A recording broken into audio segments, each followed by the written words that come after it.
Israel, more than any place else that I've ever been to, is an area of conflict and contradictions. You have Palestinians and you have Israelis that are Jews and you have Arabs that are Israelis. It's so complicated.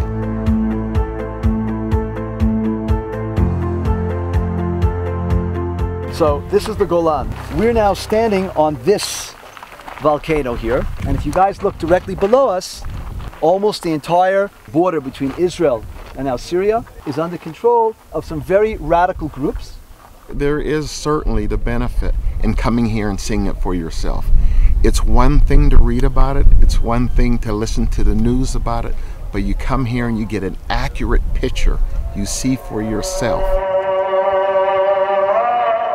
I teach the Middle Ages and the rise of Islam, so seeing the Sepulchre Church, it gives me an opportunity to see firsthand and make a connection with the land and the history that I teach about. This is what I teach. I have a whole chapter, I have a whole unit on this, and I see it, it's over there. It's not in a book. It's right over there.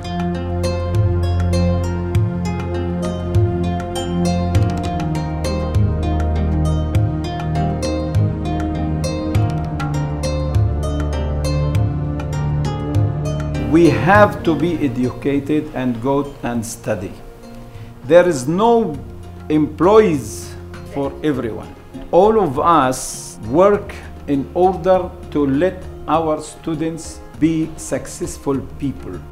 How do you decide what history is taught in school in order to maintain your identity? I would love in some way to open the world of my students who have such a very small view of what the world is like. I would like to start some communication with them and the students from here. Even if there's a language barrier, even if there's an ideological barrier, we don't necessarily understand each other or agree, we all are passionate about working with kids. We are all people who love children and want children to learn and succeed. And it does not matter what culture you're from. Gilad.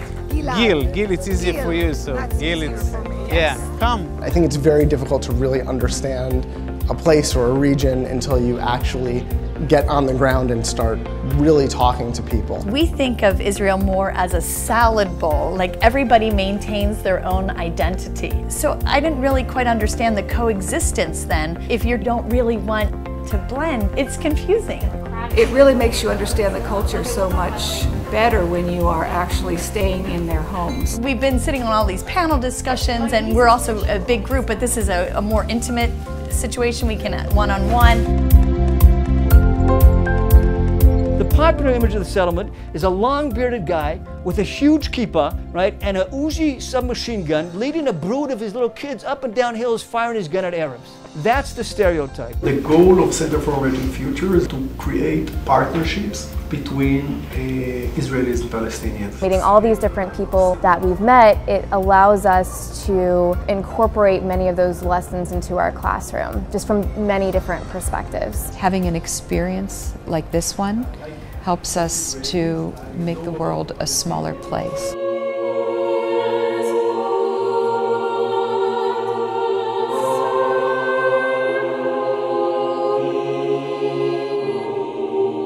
This right here for me, with the sea and the beauty of the church, is just a magical place. You feel the holiness of the place. It's inspiring, it's intriguing.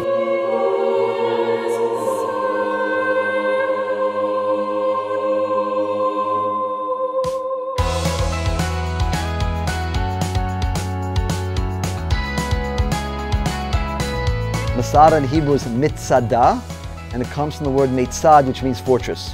It's not just an historical site. This site is used as an educational site. It was developed and designed as such.